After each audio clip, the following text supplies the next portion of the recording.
Hello friend, good morning to all of you. Now in this session we will going for our next chapter, that is the chapter number 3rd, and the chapter that is the demand. And in the previous lecture we completed the chapter number 2, and now we will going for the chapter number 3, that is the demand. And this chapter we will learn on the directly text basis, the PDF. This chapter contains the 8 marks in the board examination, and the various points in this chapter and important for the uh, future career like MBA, BCom, and CA, CS, and CMA. This chapter is in the future various courses, that is the CS, CS, and CMA, and also in MBA and BCom. Most important chapter. The first topic, that is the meaning of demand, and the second, that is the factor affecting demand. There are various factors, that is the price and other determinants, and the other determinants. Also there are 5 points.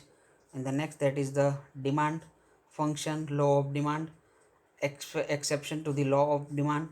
And the next, that is the expansion and contraction, increase and decrease, individual and market elasticity, price elasticity, degrees of price, income elasticity and types of income elasticity, cross price elasticity of demand, and method of measuring elasticity demand. And now we will start the question, that is the meaning of demand. Very simple meaning. Demand is the quantity of commodity which a buyer desire, able, and willing to buy at a given price point of time. तो friend यहाँ पे आप underline कर देना कि buyer desires, able and willing to buy at a given price and at a given point of time.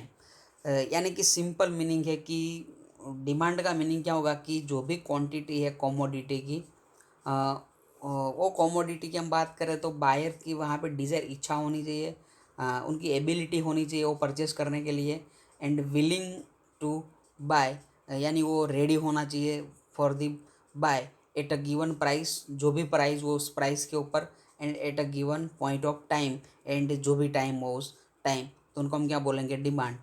फिर से हमें यहाँ पे वो 3 वर्ड्स याद रखने हैं, desire, able and willing to buy. यानी कि इच्छा होनी चाहिए, एबिलिटी होनी चाहिए, एंड रेडी भी होना चाहिए for the buying the quantity of a commodity at a price at a given point of time. Demand is thus determined by 5 factors. तो यहाँ पे हम डिमांड को डिटरमाइन करते हैं 5 पॉइंट के मुताबिक.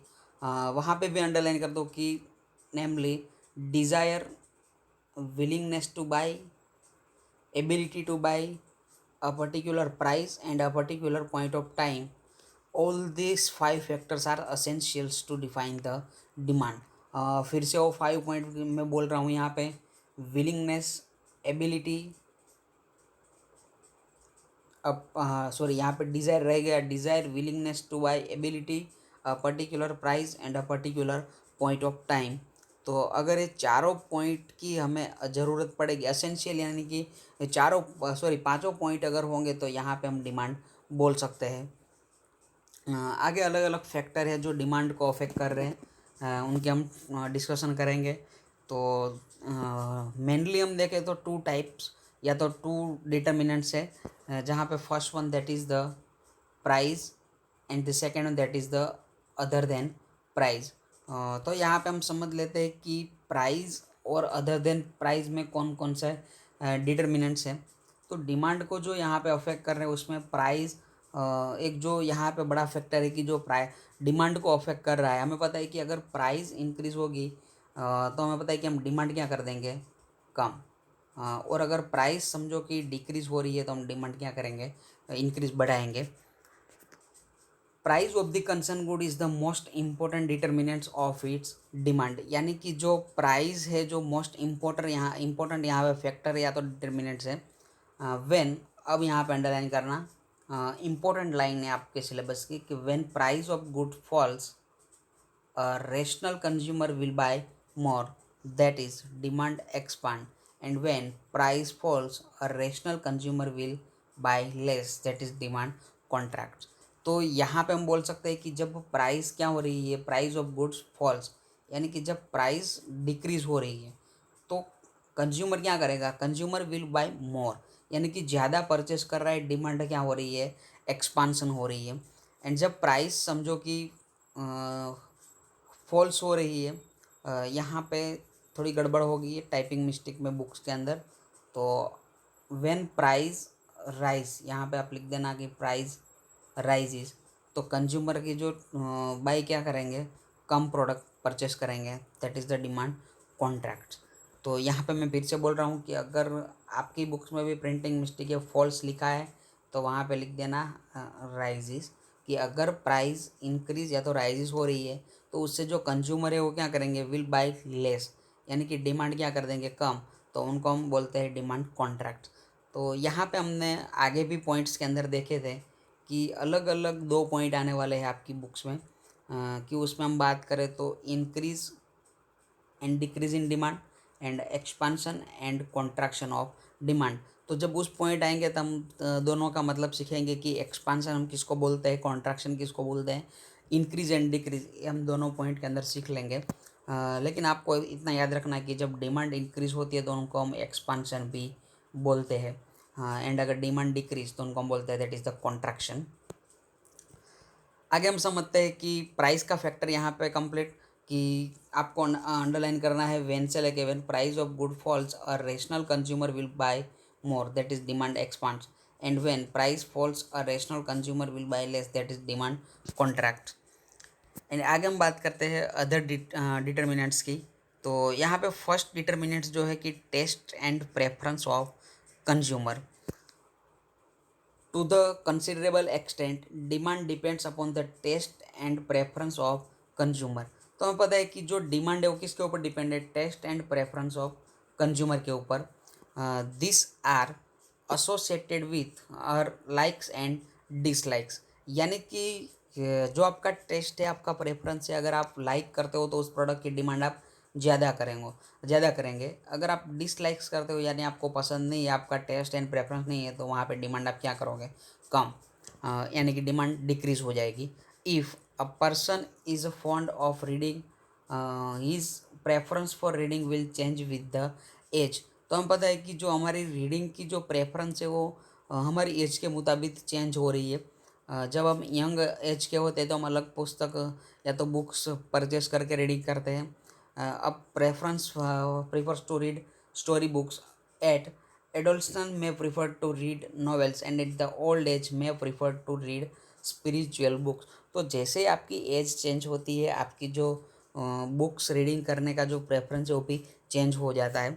तो यहाँ पे जब भी टेस्ट एंड प्रेफरेंस कंज्यूमर का चेंज होगा तो डिमांड भी चेंज होगी।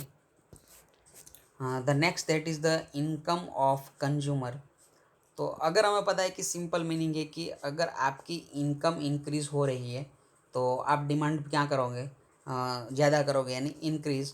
एंड अगर आपकी इनकम डिक्रीज हो रही है तो आप परचेस कम करोगे यानी आप डिमांड क्या हो जाएगी, डिक्रीज हो जाएगी। तो यहाँ पे जो रिलेशनशिप है बिटवीन इनकम एंड डिमांड वो दोनों एक ही डाइवर्ट में जा रहा है, एक ही डायरेक्शन में जा रहा है। तो हम बोल सकते हैं कि that is the positive relationship. आगे हमने देखा था कि प्राइस की हम बात करें तो अगर प्राइस इंक्रीज हो रही है तो डिमांड डिक्रीज हो रही थी। तो यहाँ पे जो डायरेक्शन है वो दोनों का अलग अलग है, that is the negative relationship. अब हम बात करते हैं इनकम की। तो the demand for commodity increases with the increase in the consumers income. तो हम पता है कि जो भी डिमांड इंक्रीज होगी increase with the consumers income. अगर इनकम इंक्रीज हो रही है तो डिमांड भी क्या होगी, increase. When income of consumer falls, यानी कि इनकम अगर समझो कि फॉल्स यानी कि डिक्रीज हो रही है तो डिमांड फॉर गुड्स फॉल, यानी कि डिमांड भी क्या होगी, फॉल। तो मैंने आपको समझाया कि इनकम इंक्रीज तो डिमांड इंक्रीज, एंड इनकम अगर डिक्रीज हो रही है तो डिमांड डिक्रीज होगी। Thus there is a direct relationship between income and demand. तो यहाँ पे आप अंडरलाइन कर देना, with increase commodity increase with the increase in consumers income good falls and there is a direct relationship between income and demand। यहाँ तक underline कर देना। however there are some goods known as interior sorry यहाँ पे inferior लिखा है, F है, T नहीं है। इन्फेरियर गुड्स इन इकोनॉमिक्स उस demand decreases with the increase in income. तो इकोनॉमिक्स के अंदर कुछ इन्फेरियर गुड्स भी है कि हमारी इनकम इंक्रीज होने से उस प्रोडक्ट यानी कि इन्फेरियर गुड्स की जो डिमांड है वो क्या हो जाती है, डिक्रीज। हमें आगे देखा था कि इनकम इंक्रीज होने से डिमांड इंक्रीज होती है, लेकिन जो इन्फीरियर गुड्स होगा उनकी डिमांड क्या होगी, यहाँ पे डिक्रीज होगी। तो हम आगे वो भी पॉइंट आ जाएगा इन्फीरियर गुड्स का, तब हम समझ लेंगे। अभी सिर्फ एक लाइन में रहने देते हैं कि अगर इन्फीरियर गुड्स है तो उनकी डिमांड डिक्रीज होगी with the increase in income, and thus this goods are exception to the direct relationship between income and demand. तो मैं फिर से यहाँ पे आप नोट कर लेना कि इन्फीरियर गुड्स जो है वहाँ पे क्या होगा कि आपकी इनकम इंक्रीज होने से भी उनकी डिमांड डिक्रीज होगी, इंक्रीज नहीं होगी, जो हम आगे देख लेंगे। द नेक्स्ट फैक्टर या तो determinant that is the price of related goods. तो रिलेटेड गुड्स की हम बात करें तो normally related goods are substitute goods and complementary goods. यहाँ पे अलग अलग दो टाइप्स के गुड्स है कि सब्स्टिट्यूट और complementary. The demand for a particular goods in the market depends upon the price and availability of its related goods, namely substitute and complementary goods। तो फ्रेंड यहाँ पे क्या हम बोल रहे हैं कि जो भी डिमांड अगर इंक्रीज या तो डिक्रीज हो रही है वो किसके ऊपर डिपेंड करेगी कि price and availability of related goods, यानी कि जो सब्सटीट्यूट गुड्स है एंड कॉम्प्लीमेंट्री गुड्स उनके ऊपर यहाँ पे डिपेंड रहेगा कि मार्केट के अंदर डिमांड इंक्रीज हो रही है कि डिक्रीज। तो हम पहला समझते हैं यहाँ पे price of substitute goods and then price of complementary goods। Substitute goods, those goods which can be easily used in the place of one another। Substitute goods का मीनिंग क्या होगा यहाँ पे अंडरलाइन कर देना। Substitute goods are those goods which can be easily use in place of one another, यानी कि tea and coffee. तो टी एंड कॉफ़ी ये दोनों क्या है, एक दूसरे के सब्स्टिट्यूट प्रोडक्ट है। यहाँ पे मैं एग्जांपल लेता हूँ कि टी समझो कि टी की प्राइस या तो जो उनकी डिमांड है बेस किसके ऊपर है, कॉफ़ी के ऊपर। अगर समझो कि कॉफ़ी की जो प्राइस है वो कम है किससे, टी से, तो ज़्यादा लोग प्रीफर क्या करेंगे, कॉफ़ी। तो टी की डिमांड क्या हो जाएगी, डिक्रीज। एंड अगर समझो कि हम बात करें कि कॉफ़ी की प्राइस ज़्यादा है तो यहाँ पे टी कंटिन्यू ही लोग उनकी डिमांड कंटिन्यू रखेंगे। लेकिन अगर उनकी जो सब्सटीट्यूट गुड्स है टी का कॉफ़ी, तो अगर कॉफ़ी की प्राइस डिक्रीज़ हो रही है तो टी की जो डिमांड होगी वो डिक्रीज़, क्योंकि कॉफ़ी की प्राइस डिक्रीज़ होने से लोग कॉफ़ी की डिमांड ज़्यादा करेंगे और टी की डिमांड कम, क्योंकि tea and coffee both are substitute goods to each other. And so the if the price of the coffee is false then the demand of the tea is also false, that is the substitutes good and the price of substitute goods। Such a goods have a similar characteristics, they can be used alternative in the satisfaction of want, यानी कि हम alternative use कर सकते हैं। Like मैंने एक example आपको दे दिया है टी एंड कॉफ़ी का। In other words, substitute goods are severally competing goods, example very closely competing brands of television, motorcycle and refrigerator। तो हमें आज पता है कि एक्टिवा जो होंडा कंपनी का है, और दूसरी सामने की साइड बात करें तो Jupiter, that's the TVS brand. तो यहाँ पे हमें पता है कि जुपिटर की डिमांड थोड़ी एक्टिवा से ज़्यादा तो नहीं, लेकिन थोड़े बहुत लोग भी जुपिटर को परचेस कर रहे हैं। क्यों, रीज़न क्या है कि एक्टिवा से उनकी जो जुपिटर की प्राइस है वो क्या है, कम है। सो यहाँ पे जो जितने लोग जुपिटर परचेस कर रहे हैं उतनी डिमांड एक्टिवा की क्या होगी, decrease. In the price of substitute goods falls in the consumer may choose replace her his current brand with the substitute which has become a cheaper। तो हमें पता है कि प्राइस अगर सब्सटीट्यूट गुड्स की फॉल हो रही है तो कंज्यूमर क्या करेंगे कि जो करंट ब्रांड यूज़ कर रहे हैं वहाँ से वो सब्सटीट्यूट में शिफ्ट हो जाएंगे। कि अभी हम टी ले रहे हैं, कॉफ़ी की प्राइस कम हो रही तो हम कहाँ पे शिफ्ट हो जाएंगे, कॉफ़ी के ऊपर। Hence, demand for a good falls when price of substitute falls, यानी कि फिर से मैं यहाँ पे एग्जांपल, टी की डिमांड फॉल होगी कब, जब कॉफ़ी की प्राइस फॉल्स होगी।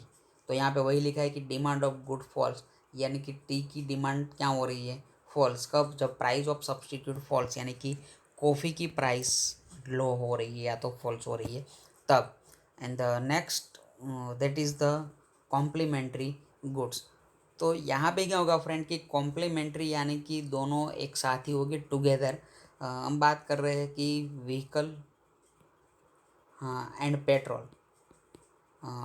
अगर आप व्हीकल परचेस कर रहे हो तो आपको पेट्रोल की ज़रूरत पड़ेगी। The next that is the mobile and SIM card. तो हमें पता है कि mobile and SIM card both are complementary goods. अगर आप मोबाइल ले रहे हो तो आपको सिम भी परचेस करना ही पड़ेगा। तो मोबाइल की अगर समझो कि डिमांड इंक्रीज़ होगी तो सिम कार्ड की भी डिमांड क्या होगी, इंक्रीज़। एंड यहाँ पे अगर व्हीकल की डिमांड इंक्रीज़ होगी तो पेट्रोल की डिमांड भी क्या होगी, increase. Complementary goods are goods which consume together, यानी कि हम दोनों को एक साथ ही कंज्यूम करेंगे।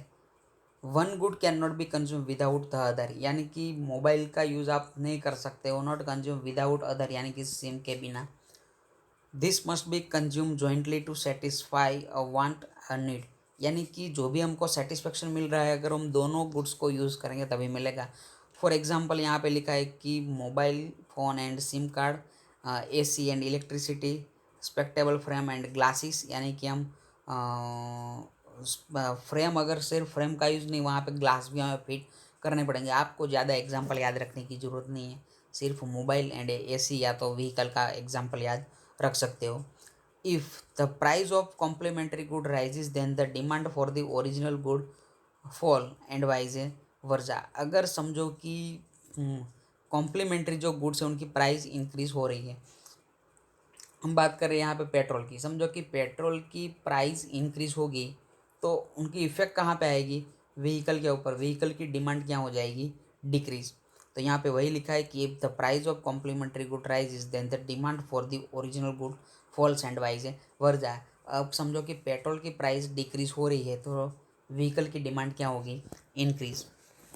Since these goods are jointly consumed, price rises in even one of these goods makes the joint consumption expensive and so the consumer demand lesser of the both and vice versa। तो यहाँ पे simple ही है complementary goods, यानी कि हम दोनों goods का use एक साथ ही जॉइंटली कर पाएंगे। And the next that is the expectation about future price.